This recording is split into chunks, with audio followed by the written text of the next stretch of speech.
Hello, hello. Welcome to the Strategy of Finance podcast, where we celebrate the profession and the professionals in the world of finance. These unsung heroes mostly remain away from limelight, but contribute tremendously towards company building. We endeavor to unpack their journeys to understand what moves them, get inspired by their triumphs, learn from their experiences, and most of all, connect with them at a personal level.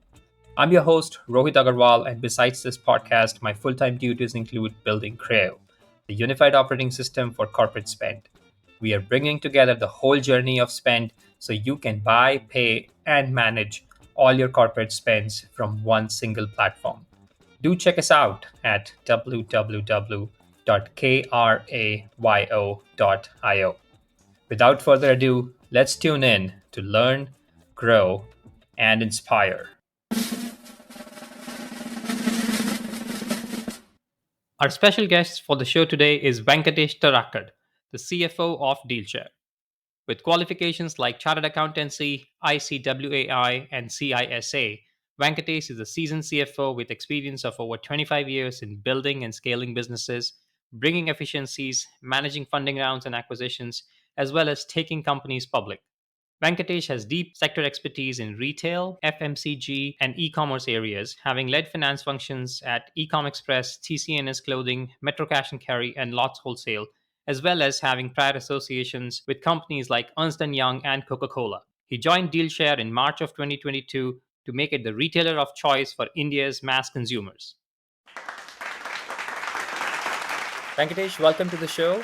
Thanks for taking the time, and we are glad to have you here. Happy to be here, Rohit. Thanks for inviting me. Perfect. So let's dive in. Tell me, Venkatesh, how did you make your way into this amazing world of finance and became the CFO of DealShare?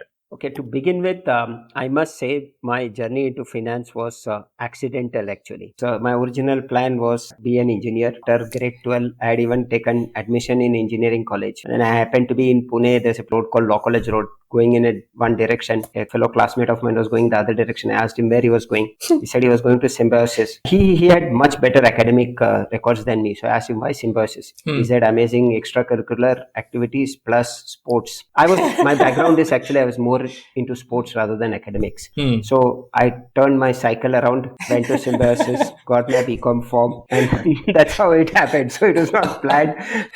I'm very impressed with kids nowadays who have a much clearer plan of what they want to get in. But once I did into BCom, then I realized, okay, just a BCom degree would not be enough. And frankly speaking, our undergraduate courses don't offer too much of a challenge. Yeah. So along with BCom, I started my ICWA. So I wanted to finish my ICWA along with BCom. Since I took up ICWA, I realized along with the other activities, I would not have enough time to prepare for an MBA. So what I did is I decided to do a CA post my BCom. Those were the days when the foundation course had not yet started. Actually, it was supposed to start subsequently. So I started my ICWA with my BCom and then I did my CA post that. I have been fortunate to have got good exposure in some of the organizations I have worked. That those led to me becoming a CFO. I also was fortunate that I have always been in a startup environment actually. So if you look, my first 23 years were EY, Coca-Cola and Metro Cash and Carry, all large names. Right. But I always joined them strangely at a startup environment. So EY, I was the first employee of EY in Pune. So along with the partner, I had to do business development, even though I was very fresh.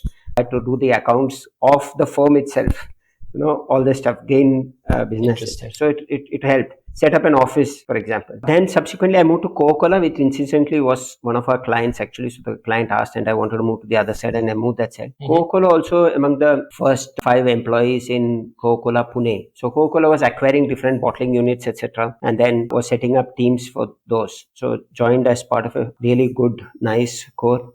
Incidentally, I joined along with Harsh Bhutani, who is right now the CFO of Coca-Cola India, Southeast Asia, etc. So two of us joined together. We spent nights putting in tally, trial balance and all that. So, it was phenomenal. We had a lot of challenges. Coca-Cola was going through a very tumultuous time. So that helped me gain a lot of experience. Why I'm mentioning specifically Coca-Cola is I went into the business side quite early there. So we used to run routes city-wise routes, which Yeah. the bottling units directly manage. I was stationed at the depot, one of the depots, and got into managing the depots. So basically an early exposure into supply chain. What I thankfully realized very early was that getting deep insight into the on-ground business gives you better understanding of what as a finance professional I could contribute. So that was a fantastic experience for me. I was actually working almost like an ASM to get the deliverables in. This combination of finance and on-the-ground sales exposure gave me another opportunity within Coca-Cola, that is to be the functional lead for a sales and distribution system which Coca-Cola wanted to develop across the country. So all these things helped me get me a lot of perspectives in the beginning. Then what happened was Coca-Cola was doing very good, and out of the blue I got a call from the CFO of Metro Cash and Carry asking whether I would like to join. He got my reference from one of my bosses in Coca-Cola who used to be his colleague, and I had not heard of Metro. When he said Metro those days, first thing which struck me was Metro Theatre in Bombay, then the Metro shoes, then the Metro in Kolkata. So I did some research, but a meeting with Manoj and Harsh Bahadur, who was going to be the first CEO, convinced me, and I joined, and I think it was a great decision for me because Coca-Cola, I was just a small fish in a large pond. Right. They were incredibly talented people already in finance in Coca-Cola. For me to rise up, get additional opportunity over them would have been slightly more difficult. I'm not saying I didn't get the opportunities, but could have been more. But in Metro, I got the opportunity to start fresh. And again, here what I did was, I didn't start in accounting actually. I started with putting in the processes. We used to call them working instructions or basically SOPs. So develop all the SOPs. Retail was new in India then. What Metro Cash and Carry was groundbreaking in that sense, setting up organized retail. We have to educate suppliers. We have to educate customers. We had to go on a very organized customer acquisition drive, etc. So what my job was to put in all the working processes on the ground. So about first year and a half, I was involved in doing that, setting up business, working on the ground, training cashiers, training customer acquisition staff, etc. And we were working on Tally, So then went into the implementation of SAP to as you scale up, etc. So all these helped me get deep knowledge about how businesses are run, and it helped me on the finance side also. Typically for finance professionals, what happens is there are two main sub functions which one can lead. Is either the FP&A or business finance role, or the accounting or the finance controllership role. Sure. See, one has to be extremely strong in one of them at least. Then there are of course things like tax and treasury and all that, which can be subsumed in one of these also. I have always been on the business finance side with a reasonably good exposure in the accounting part.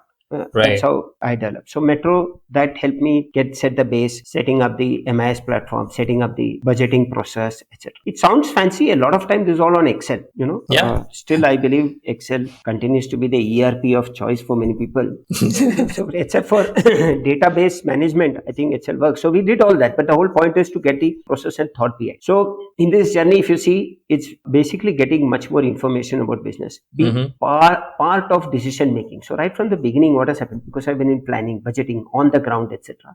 I have been exposure to the general managers, the chief operating officers, the CEOs, being part of the meeting, etc. Even as a very junior flunky, I'm just keying in the numbers, putting the numbers. You get a lot of inputs because these are very experienced people, very sharp, capable people. So this exposure, I think it's necessary for anybody to get those inputs. You could be a pure technical CFO, or you have to decide whether you want to add value to the business. So this helped me, whether intentional or not, this helped me. Also the willingness to take some risks, like moving from Coca-Cola to Metro. So this helped me quite a lot. And one turning point happened was we went through some tough times in Metro. During one of those times, what we decided as the business finance team is to focus on automating and trying to make dashboards in a much more meaningful way. So we worked on a business objects solution. I must say my team members were more important in that. My role was to guide them, make sure decision is made, give them the framework, etc. But on one of the group CFO's visits to India, we showed him that, and he was pretty impressed with what was happening. So he invited me for what you could say, it's more like an evaluation process in the group. I did reasonably well in that. So I was given the opportunity to go to our group company in Düsseldorf. Now, that again is another aspect which helped me grow as a CFO. Because of course, we were at a headquarters always, this India-specific headquarters. But going to a group which is 50 years, having 15 years experience, and looking at how they manage things with relatively limited data, but looking at trends across different geographies was a eye opener for me. So that helped me to think of what is it that eventually shareholders, etc., would be looking at. What happens at a really group corporate level is you don't go extremely deep into one topic, but you go very Right. broad. You take a few KPIs and you spread them out, and then you go broad and look at trends. You have to look at trends. So while it is a very mathematical exercise, has to be the base, there is also some intuition in terms of looking at the trends and seeing what will happen. You have to look at the future, Right. see what you want to be 2 years down the line, 5 years down the line. All this is not possible to even now with AI, etc., coming in, is not necessarily the easiest thing. Those days it was even more difficult. Correct. So going to the group level helped me. I realized that a few hundred crores get lost in the consolidation because we used to report in, we used to report in billion euros at the group level. Right. And Metro Cash and Carry, Metro, a group, was 42nd on the Fortune 500 list. So it was not a small company; it was a huge company. Oh, So I realized the scale, materiality, importance of processes to drive, etc. So all these helped me in my journey. And then, basis my interaction with the group there, etc., I got my first opportunity as CFO in one of the Metro subsidiaries. So that was my journey to become a CFO. The whole process has been about getting deep, putting in a lot of hard work. I've seen quite a lot of brilliant colleagues who are significantly more productive than me. But for me, I realized I need to put in quite a lot of extra efforts. Sometimes quite a lot of times going out of the way to learn anything. So I think those are the things which helped me on my journey to become a CFO. Very interesting. I think especially with your background in terms of doing ICWA, which is more of a cost accounting focused course, and then the Chartered Accountancy, which traditionally would pave the path to be a controller, as you defined, sort of finance controller versus the business FP&A lead, the two different segments of finance. It was interesting that kind of your career moved more on the business finance side, and I'm sure that took sort of specific steps by you to be able to take those risks and put yourself in those positions to be able to be part of those conversations. It also helps to evolve oneself as a professional. So I'll give you an example. So whether it was in EY, Coca-Cola, or then Metro, I was involved in a lot of process and system designs and a lot of implementations, ERP implementations through my career. In Metro, what I realized is when I was doing the process and we were able to go into this, I realized my knowledge level is not good enough. So I studied to become an information system auditor. So CISA is an American certification. Right. So that also helped me, fundamental things. Nowadays the terminology is different. It's much easier, etc., etc. But those days, if somebody said TCP/IP, I would be wondering what is it. So all these things, basic also things like when you are developing systems, what is the system development life cycle? All those to understand. So that's how I gave an exam after I joined Metro Cash and Carry. So these things also help professionals to stay abreast. So if you do it as a degree, it is important because your CV gets shortlisted for other things. But as a learning process, as a knowledge building process, this helps. So this is also something which I would help. And nowadays it's even more easier. You have some amazing courses available online, many of them free also, to imbibe knowledge. So that is another thing which helps. It makes sense. It was interesting. You also mentioned that, how you moved from E&Y to a client of yours, Coca-Cola, and then how a person that you were working with at Coca-Cola referred you to Metro. How then within Metro, you were then, able to move with the work that you did to the Germany office, right? It was all sort of linked to the performance of your current role that led the way to get the next role. I'm curious to know, how did you determine what is the right time to jump to the next role, to the next company? Because it all takes risk, right? Whenever you are getting into a new environment, it involves risk. What was sort of your mindset, maybe common thread across all of those decisions that you were making? So let's take even the jump from EY to Coca-Cola. EY was actually doing well, and thanks to the partners who supported me. But I realized what happened was I was part of Pune, which is a small unit. We were doing all different types of things, So we were doing not just statutory internal audit. We were doing due diligences, valuation, etc. But it was getting more specialized, and Pune was getting more as an audit firm. I didn't see myself as a pure auditor. So when Coca-Cola opportunity came, so it was asked. My partner was supportive and he went more. So basically, I took the decision because I felt I didn't have the temperament to be an auditor as such. So that's how I took the decision. The move from Coca-Cola to Metro was slightly more tougher in the sense that everybody except my now wife said no. because Coca-Cola is Coca-Cola. I mean, to be frank, it's the one of the best employers you can have in the world. It's a fantastic. It's a brand name, and you people usually stick along there. So, Sure. but I was realizing that if I needed to move from a career growth perspective, I need to be in an organization which will allow me to do that. And the earlier I join, maybe the better.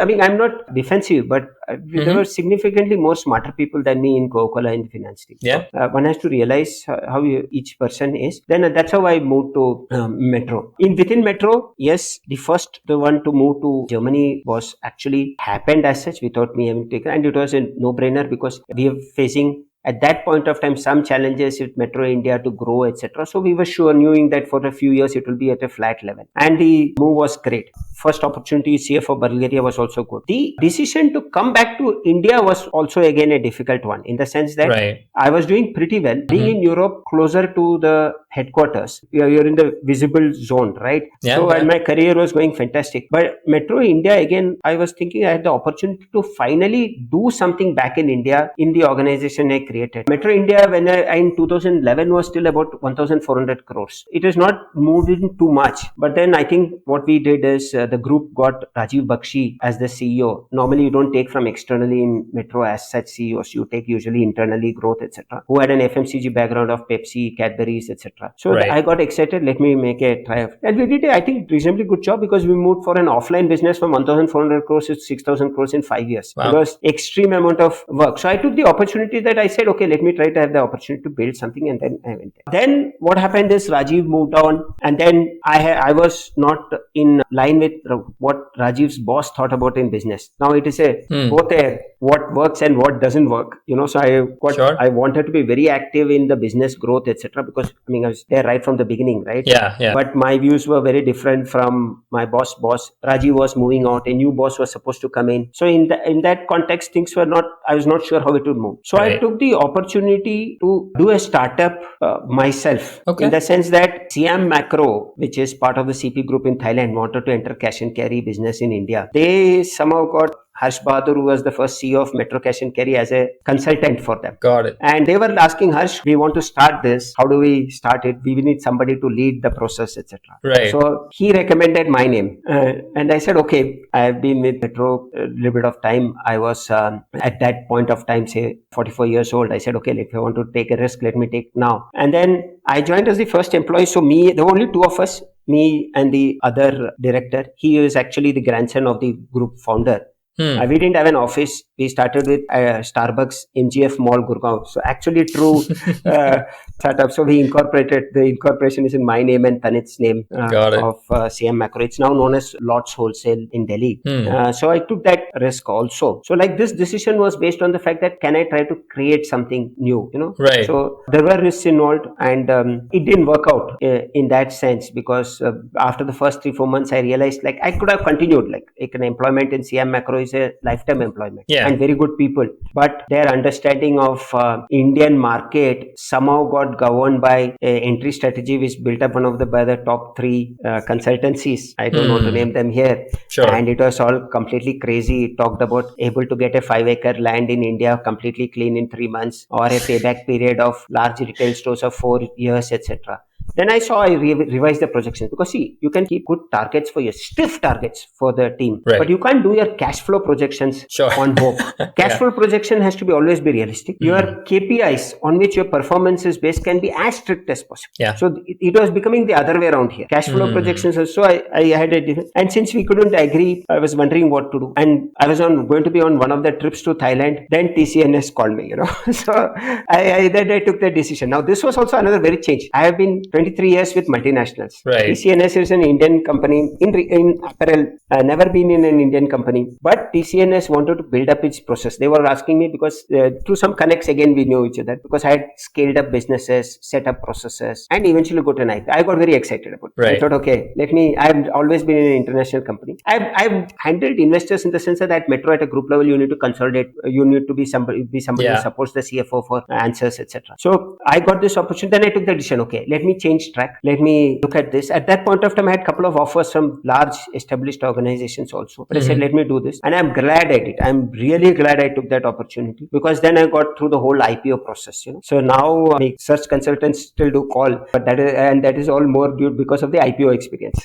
So setting up, scaling, etc. So these are some of the decisions which happen, which go through in the one. So all of them have been, in my view, what I thought best for that time. The last one has been more driven by personal one, because at some point of time you need to see what is the environment around, etc. I had to move my parents to Bangalore. There, my dad is going to be 80 now. They were staying in a fantastic place, why not? But they were 7 hours away from me, so an incident happened. I couldn't reach them on time. Thankfully there was a relative there. It was not, I was wanting to move them to Bangalore where there was a support system. It couldn't happen, so I decided I need to move to Bangalore. And when at this process, one of the founders of DealShare, Medda, whom again I had worked with earlier, he was calling me. Actually, I was also giving him recommendations. He had been asking me, I was giving him recommendations of CFOs in Bangalore, etc. from my network. Somehow it didn't work out. Then he asked me, why don't you only join? So that's how I moved. So, but this is more driven by personal need to come to Bangalore. But other than that, most of my thing has been through somebody I've known, seen whether I can take risks. That's a different choice. Try to evolve.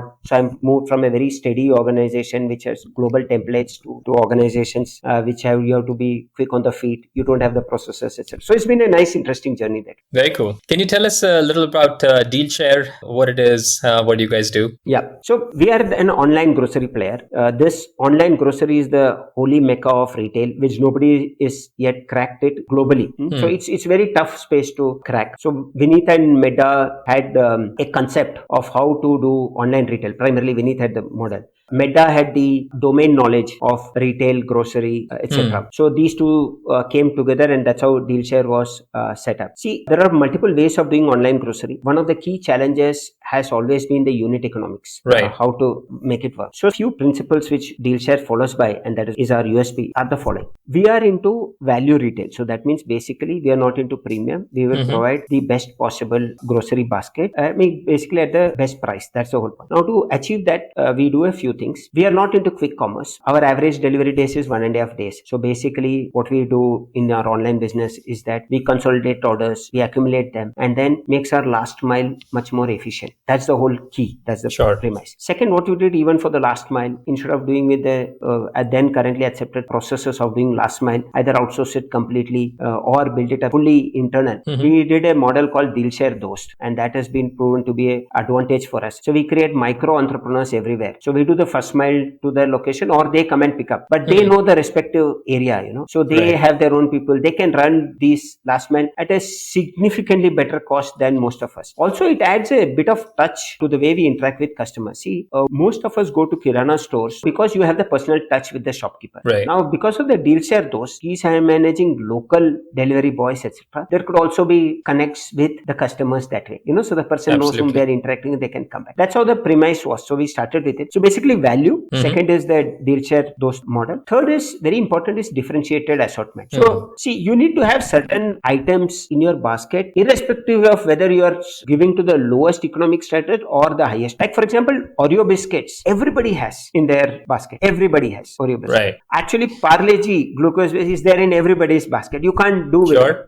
Detergents, for example, Surf Excel, for example, even the maids have it, because they say they might be having only say 2 good pieces of cloth amongst them, one for attending wedding and something else. Those they will wash in Surf Excel, so they'll have a small pouch which they will see. So some of these things are there. But excluding this, what we do is we focus on the categories which is consumed by the mass. So for example, I'll give you, if you are in Mumbai area, so we don't sell Saffola. It is not our premium target. Our largest selling oil are Gulab and Tirupati, which most people would not know, which is not there. So these are the things. But it doesn't mean I will not keep Fortune. I need Fortune also. It's a journey. We are getting there in that sense. Certain things we've already established. So, for example, there's a bhujia called Shriram Bhujia. Normally, you would buy the Bikanos, Haldirams, etc. But Shriram Bhujia is growing fast. So, we want to create many more such brands, which we'll do. Plus, we've set up a fantastic private label team. My colleague Hemant heads that. And the speed at which we are turning around private labels is incredible. This will help DealShare get the mix right and the margins right. So, summary, online grocery player, value-based, differentiated supply. If you look at long-term 5 times 10 years down the line,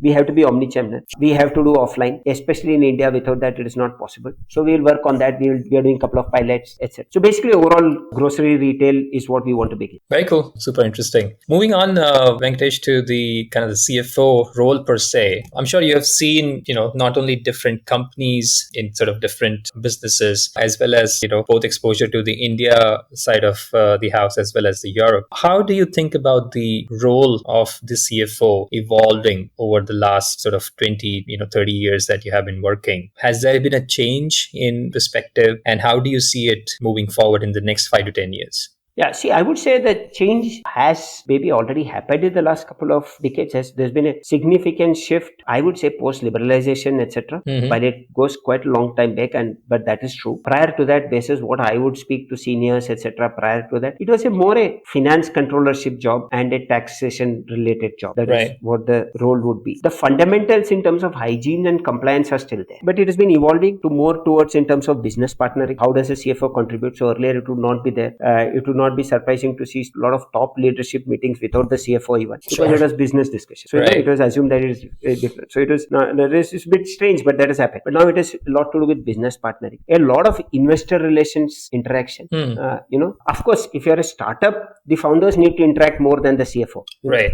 But as you move towards becoming larger, you move after a certain series E round, the CFO has to interact quite a lot. As you go listing, you have to do all that. So there's a lot of significant investor relations interaction.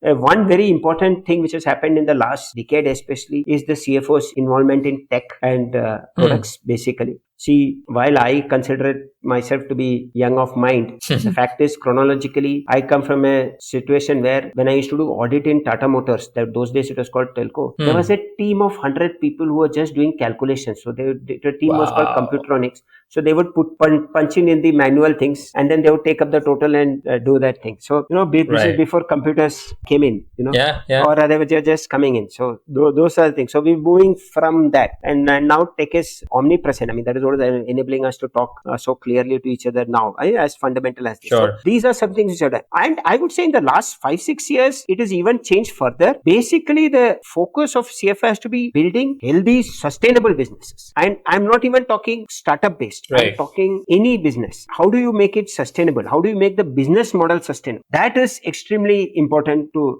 do that. You will see successful companies are ones who have the background and the base to sustain in terms of decades, not in years. So that is what CFOs have to aim towards. So this is the key part. Building healthy, sustainable business is what a CFO's prime role should be. There are other things, of course. You need to make sure your governance, compliance, your cash flow is okay. You are typically the conscience keeper as such. An external investor would somehow look to the CFO when you are numbers. Not that the CEOs don't know the numbers. The CEOs, in fact, many times know the numbers and better than the CFOs, or the metrics. But you are supposed to be the conscience keeper. So these are the things. Last but not the least, this CFO has to be a significantly important sounding board for the CEO or the founders. What happens is, in the enthusiasm, drive, the intensity which the CEO or the founders bring into the business, and that is extremely necessary. There are some times when there is small course correction needed. Sometimes it might be major.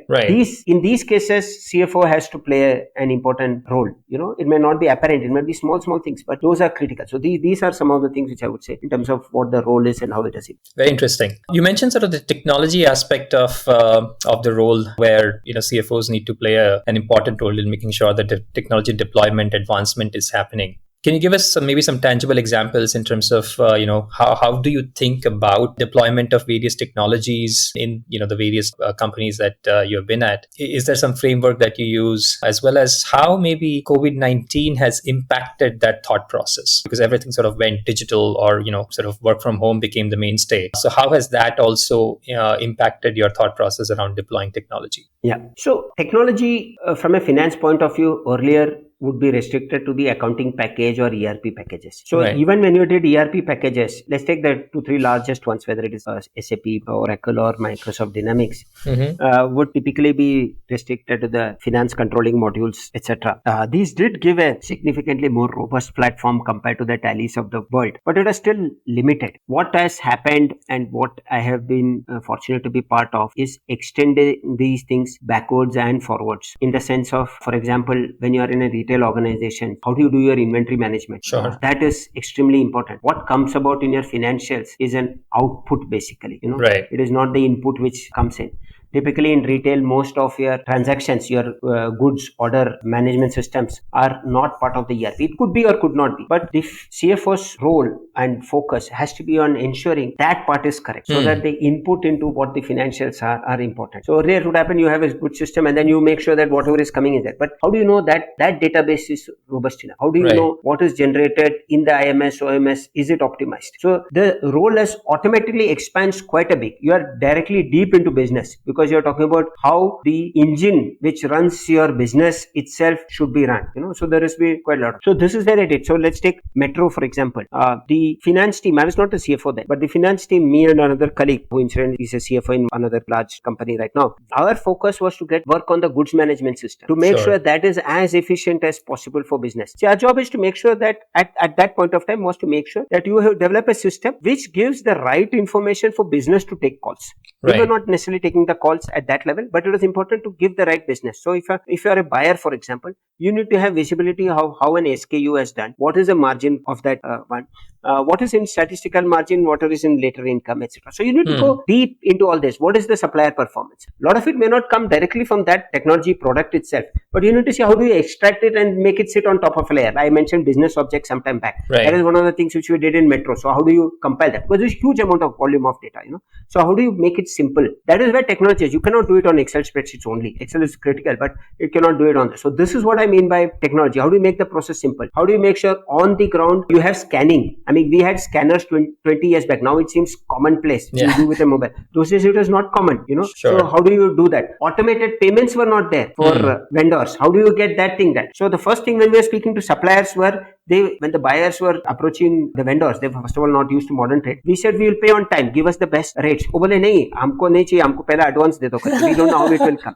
But after they saw in the first 3 to 6 months that basis the due date, the payment would automatically come out. I mean, it was a completely different experience for them.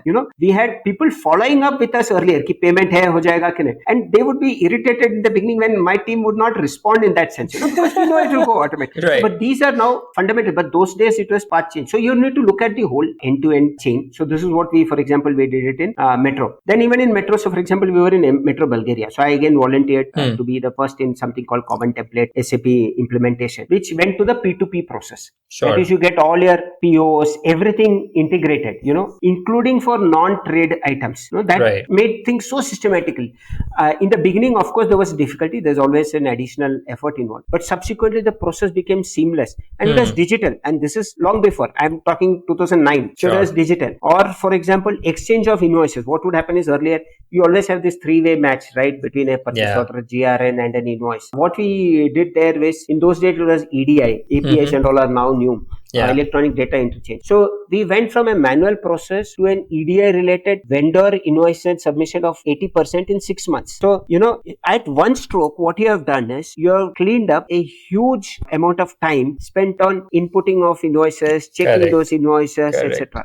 Now what happens is the data comes in. So you focus on the quality part. So what that helps is you have the same people for volume X and volume 4X also, because they are now doing only the checking part, and that quality of data is maintained. So we had this in 2009 and 10, So these are certain things which help. So basically what I'm saying is, when you talk tech, you need to do end-to-end. Or let's say much later in TCNS, when we were talking about end-to-end. So we had a chain of retail stores, physical retail stores across. What would happen is there are a lot of good POS systems across the country. I mean, there are multiple products available. So all the sales would happen on that. Then at the day end or actually on the month end, uska collection, the total summary used to come and then you pose a consolidated rate. But then your visibility also for system, you are looking for data, you are looking at another system. This is so we did Microsoft Dynamics because for this particular application, Microsoft Dynamics helped better because it is from a CRM perspective, cost perspective is superior to the other two. So we did that. Now what happened is automatically all the information which is available on the POS is controlled centrally. You can have much better database management. It is not that suddenly in 5 stores something is happening, another 10 stores something is happening. You have all the data coming on a daily basis.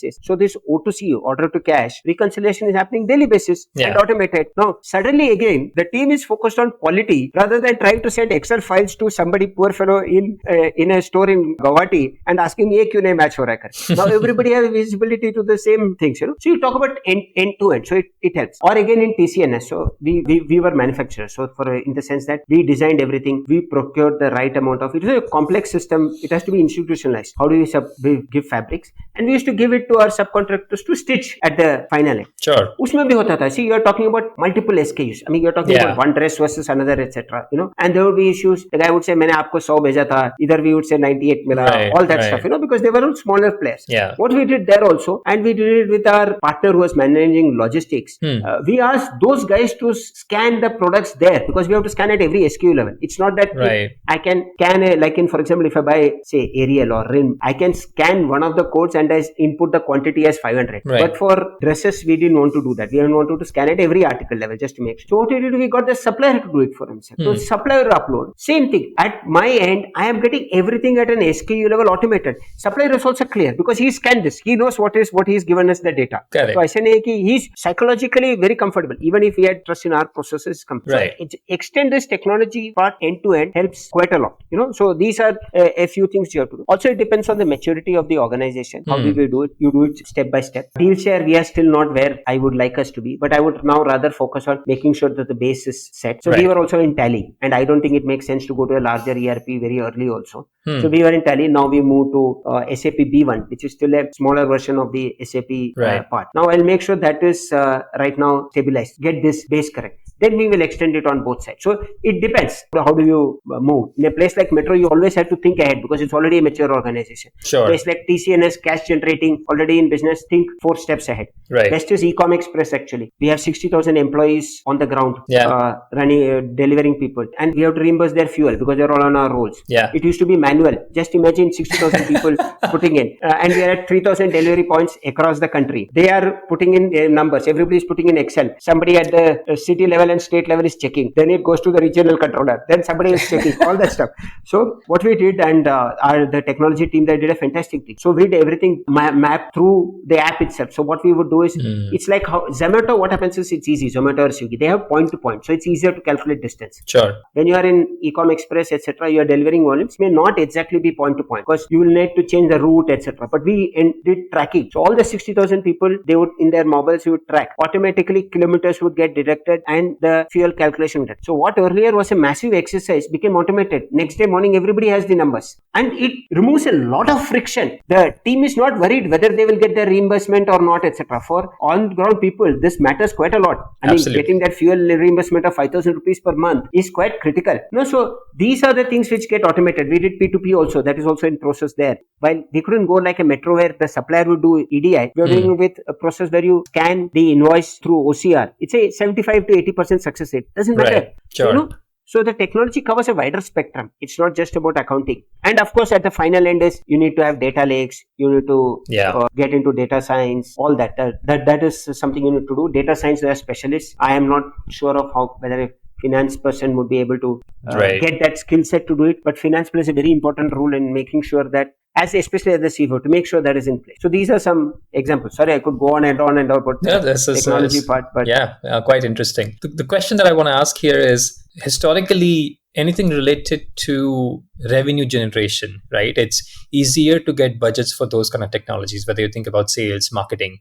Most people, right, even now at times, they may think of finance as a cost center, right? How was it for you to go and ask for budgets for technology deployments within the finance department? It's always been difficult, and across organizations have always faced this challenge. It is the job of the CFO, even at an early stage, to communicate the importance of hygiene. When we look at all this, all what I told you, a lot of it is basic hygiene itself. The investment has to go towards that itself. It is the job of the CFO to keep communicating. The CFO needs to use the board also effectively in these things, because the board usually has a wider experience of seeing across organizations and they usually understand faster. So it depends on how the CFO manages this. So it's good to have joint discussions because it is investments. Let's put it. There's no direct investment. And it is also slightly difficult to calculate ROI I've Absolutely. also been trying to figure out how to calculate ROIs in this. You make some assumptions, etc. Yeah. For Yeah. a WMS, you say my efficiency will improve, my shrinkage will reduce, etc. And then you do that. But for other things, it becomes slightly difficult, Right. especially in India where manpower is still relatively affordable at the junior level, Yeah. at the data entry level. So it is a constant journey. I would say I don't have a magic pill for that right now, but I would say I am stubborn and persistent as hell in following up and doing the allocation. I think what also helps is doing it in advance. Right. So I have made mistakes couple of times. Suddenly in the middle of the year saying we need to see how to allocate this fund. It is always easier to do it earlier during the overall annual operating plan or budget phase. To Right. say for the next year this is what I plan. Then Yeah. it doesn't come as a surprise. Then it is logged on. So I would recommend that. It involves some time to think of what might be needed in the next year or so. Right. It is difficult. It is challenging. I've also used my peer network to get inputs about what works, what not works, what is the approximate costs of certain things, Sure. etc. So it has to be a consistent effort, but I would strongly recommend that doing it early at an annual budgeting phase itself helps. Perfect. In your question around evolution of the CFO role, you also mentioned kind of CFOs need to be a sounding board to the CEOs, co-founders, and so on. I want to hear from you. How do you think about the relationship between the CEO or founders and the CFOs? And are there any specific things that you do to continue to foster that? Yeah, see, the relationship of the CEO or the founders with the top leadership, any member of the top leadership is extremely important, whether it's CFO, whether it's CHRO, whether it's the COO, CBO, Right. CMO, CIO, etc., whatever it is extremely important. But the relationship with the CFO has certain additional nuances to be taken care of. See, no, everybody would hope that the organization at some point of time is large enough growth, whether public, private or public, large. In these cases, especially the CFO has an additional responsibility because he has a responsibility to the shareholders also. Sure. So in that case, it is slightly more critical that the relationship between CEO and CFO is relatively healthy. It is not necessary to have the same views and opinions. Most of the organizations where I have been in, I have had in certain topics very different views Right. on certain things. But the point is to be able to logically put forward these arguments or discussion points. The one thing which is especially critical from a CEO CFO relationship or the founder CFO relationship is the ability to discuss points without worrying about whether one is right or wrong. And this environment has to be cultivated right from the beginning of a relationship. I don't think it is sustainable for the organization and the individuals concerned to not be in this situation. Frankly speaking, if a CEO and CFO don't get along well, it is better that the CFO looks for other opportunities. Because Sure. it's more likely that the CFO is replaced rather than CEO. I'm just taking a very practical situation. So it's very important to establish this trust at the beginning of a relationship, and then it has to continue from there. It is also very important for the CFO right from the beginning to stick to his or her views, because the CFO is coming from also typically, even however business oriented it is, it's his or her duty to look at the framework of compliance, governance, etc. Not that the CEO doesn't look at it, but the CFO has had much more time to consider all aspects of this. So it needs to be pretty firm on these things. And this is where usually stress points occur. A CFO might say कि this we should not do because it might be so and so issue. CS is नहीं ये धंधे के लिए यही ज़्यादा करना है, Right. and all that stuff. So there the CFO has to take a call, but depending on what she or he feels like. So this boundary is there. But basically, without this relationship having a platform of ability to discuss, at least, I don't think it will work. Makes sense. Let's get into a little bit of hypothetical here. Let's assume this is my first day as the CFO of a company. What would be your advice on my first 100 days plan? What should I focus on and sort of to be able to build a solid foundation for the years to come? Yeah, so I think setting a tone impression is important, whether one is the CFO or a entry level fresher. So that's why whether it's 100 or whether it's 20 or it is 6 months, that's debate. But the fact is one needs to set a tone. What has worked for me, I can share. It might be different for other people. Yeah. What I try to do at the beginning of the different organizations I have been is to meet as many stakeholders as possible right up front, especially on ground. Go deep into the business. And deep is, you don't need a 3-month study. You need to be 1 week in the field. You will know much more than you will ever know in a year sitting inside the office. Yeah. You need to be on the ground, understanding the business. So one of the first things, for example, whether I did in DealShare, is go to the warehouse, see the warehouse operations, be there at the night, go on the route with the delivery boy, understand what the business, because that's your output, right? All the things what you do is going towards that. Speak to customers, extremely important. All these things, and it's not you spend years and years on it. About 1 week is more than enough. So that is important. Be at the warehouse, speak to different people.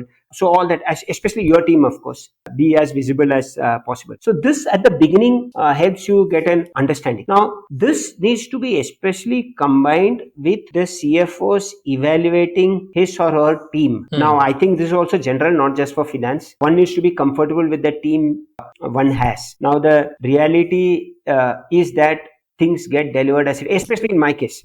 There are certain things which I don't have expertise on. My team members even now are better than me. Sure. My finance controller is better than me in the accounting part. Tax, though, I don't have much clue. I go to the experts. My current person who heads tax is significantly superior. So you need to have an idea about these things, what your team strength is, and you need to change. I'll give you an interesting thing in Metro Bulgaria. So there were 5 or 6 people who were reporting to me. Out of the 5 or 6, after 3 months, there was only one person who continued. She was outstanding. She was simply outstanding. Who was the finance controller. Everybody else I had to change. It is a bit challenging. Somebody from Asia going to Europe in a new role and changing. But that helped. Then that team was and then continued to be considered as one of the best in the Metro group overall. So you need that team. At least I am very clear on that. Yeah. If I don't have a strong enough team, either I change or you get additional one. So these are the first few things which I'll do. And the one advantage as a new CFO or any leader one has is you have the freedom to express different views, and it's a reality. 1 year down the line, it is slightly more difficult to be objective. At the beginning, you are still fresh. As long as one doesn't get carried away with saying, "Arey, main udhar ye karta tha, wo karta tha," that might not have been the best. But you have a fresh view. You look at it, it's better. So not keeping holy cows at the beginning of your tenure helps. So these are a few things which I try to do. Very cool. It's no surprise that the role of the CFO is quite demanding and also perhaps quite draining at times. Curious to know sort of what motivates you to keep going. So 2 things. First is in terms of how do I sustain, and second thing is in terms of what is the inspiration or motivation. Let me take the second thing first.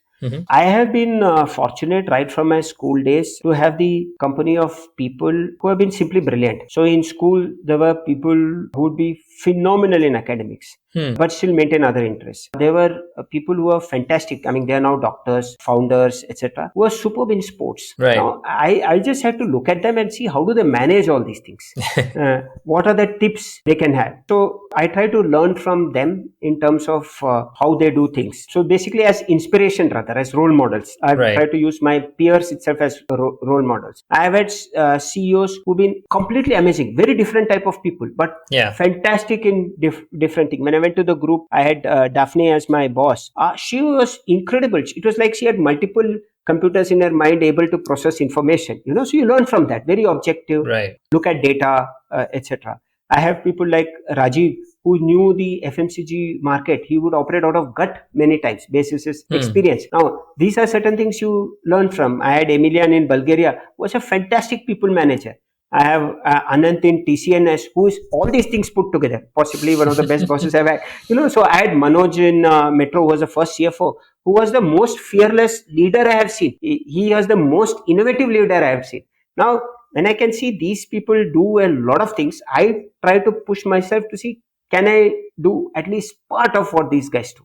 Personally, also, I have 2 role models, both my grandmothers. One is now approaching 99. She will be 99 in a couple of months. The other is 96. The way they approach life is fantastic. They are very different personalities, but amazing. The way they look at things. So I continue. Though they are my main role models, my grandmothers. I look at them and then I say, okay, what else do you need? At the age of 96 and 99, they are doing this. So these are how it keeps me motivated. I try to look at people who've done quite well. All the founders in the startups, whether it's Ecom or DealShare, they've let go of very comfortable lives to take on these challenges with no guarantee of success. We still don't know how success, sustainable, how this, and we all aim to be at the long term, but they've taken it. So these are some things which help. The first point, this was the second point, first one is you need to continue this, to sustain this. Now here is where each person has to have his own principles of how to lead life. then only you'll be able to manage. I have certain priorities in life. It is very clear for me. First is my family. I've always been in a nuclear family, while my parents, etc., is me, my wife, and last 16 years our son. Very clear. That is priority over everything else. Health. Actually, I would put health, then family. Then third is I have a significant interest in sports, trekking, and motorcycling. And then comes everything else. So I don't go for. I mean, it might sound extreme, but I typically don't go out for movies. Most of the evening parties, I find out some innovative excuse or something to avoid. I need my 7-8 hours of sleep. But if I have to spend time on work, then health, then family, and then my other hobbies, I don't have time for the others. So I have to make a choice. I don't do the others. I do. I watch movies 15 years after they have been released, after everybody says it's okay. And it doesn't matter. I make an exception for Marvel movies because I have to go to those with my son. So these are them. So basically what this does is helps me keep a balance, keep my life on a certain path, and very important to have the right people around me. I was again lucky enough with my spouse being there for me. She's a fantastic human being, so that helps stabilizes sometimes my crazy thoughts. So that helps. So very important to have a support system, whether it is spouse, whether it is parents, whether it is friends, etc. It's very important. So then that helps you sustain. I don't think my energy levels typically in most organizations it is at the highest when compared to a lot of people. That's because I'm able to balance these. Very cool. Very interesting. What are your top 3 priorities from an organizational standpoint 2023? What are maybe some of the key initiatives that you're looking to execute? So when you look at the top 3-4 ones, there are a few things which are very specific in DealShare, and I need to make sure those are done in 2023. From a pure finance perspective, I would say the ERP stabilization. So we've gone live on SAP B1 now to make sure that that stabilizes. Like I told you, there is quite a lot of interaction with the inventory management system, etc. So as an overall piece, things have to work, and that is extremely critical. That will be foundation. Even if I upgrade to a higher version later, this is key. This will prove that we can do things. So that is extremely important as an organization. Second is in this journey towards an IPO, etc. Eventually, what happens is this is governed by strong framework, which also includes things like a robust IFC checklist, a robust internal audit system, etc. We just started on this journey. Your statutory audit, you can still get your accounts finalized, but a lot of these things are important as a structural process because it's about developing the culture of what finance should stand for. So this would be the second most, and we have long way to go. We have to put in policies, etc. I'm also, for example, I'm working with our tech team to put the IT policies in place. Right. Now, I don't want a tick mark. I want it to be practical and which will be implemented. So this is the second one which I would say. I would say the most important one is not even the finance part, but it is fine-tuning the basic PMF itself for us. Like I'd say, online grocery, nobody's cracked it. So we are also experimenting. We do a lot of experimentation. So as part of the leadership team, my personal time, maximum time will go into this, to supporting, driving business, fine tuning, see which locations work, which locations don't work, which assortments work, which don't work. What can I do in terms of support processes to make sure? What analytics can we provide? What is the cash flow statement? What needs what is the ROI? So this and what I would say is confidence building of the PMF internally itself. Investors is different thing that will come about. So this is going to be the big one. Is that specific type of industry? I would not have mentioned this if I was in Metro, but here we are a startup trying to get the business, modifying the business, etc., etc. So this would be the most important. Very cool. I think last question before we move into the lightning round. Are you hiring for any roles currently? And what kind of qualities do you look for in individuals while hiring? So we are not getting into any new roles as such. We have a couple of hires because of replacement, and the good part is 2 people are leaving to start entrepreneurial journeys of their own. I actually admire them. Very good guys. So basically in the hiring space, or when I want to hire, I have to keep in mind that we are a startup. I need to have people who can build processes and work in uncertain situations. It should not be that every solution they have to refer to an SOP or a manual and do it. SOPs and manuals are very important long term. That is what will work. But at this point of time, I need people who will be able to be flexible and work things. So this is what I look at. So when we get CVs and we've recruited a few people, I am not so worried if they have always been in an ITC or an LNT which has got this thing. I'm more interested in seeing whether the person has the mindset to make the change. So here, of course, the interview process makes a big difference here, because that is where you try to gauge whether the person will be able to adapt or not. Second is the type of projects they can work on and the references, what they tell. See, typically references will be positive, but if it's a credible person, that person will also give the pluses and minuses both of the people whom we are joining. Exactly. Yeah. So this is important, the flexibility to do this. Third is typically not having a bias, but typically I would look at the lower end of an experience spectrum currently, because that gives an opportunity for the person not to be biased with previous thinking, Right. and also gives the person an opportunity to grow. I look at myself, I grew because I joined Metro at a relatively young age,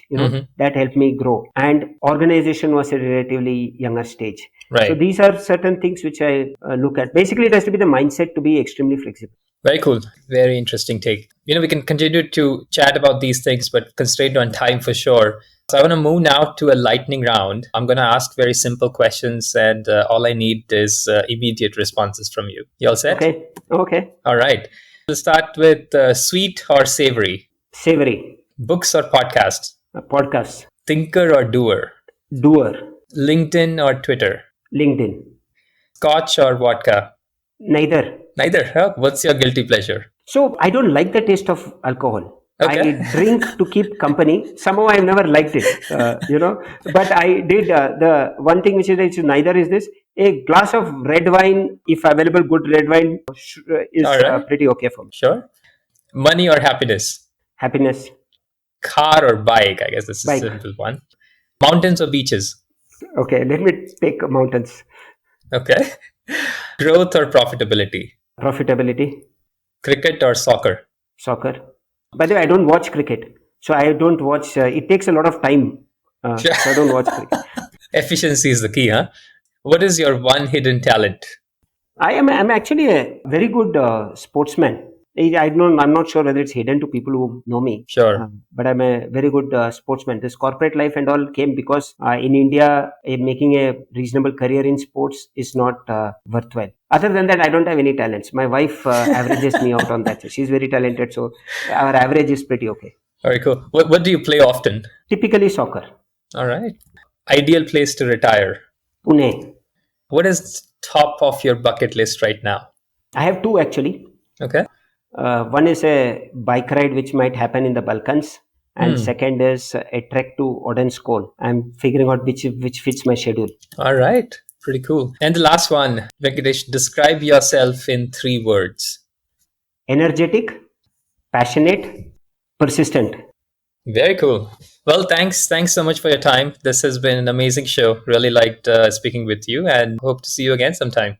Oh, Rohit, it was a pleasure. Thank you very much for this opportunity. Perfect. Thanks a lot. That brings us to the end of this episode. We hope you'll find at least one nugget that is beneficial to you. As always, thanks for listening to Strategy of Finance. If you enjoy our show, please rate and review us on Apple or Google Podcasts. Your comments will make us better. And be sure to tune in next week for another engaging conversation. Until then, this is Rohit Agarwal, and remember to learn, grow, and inspire.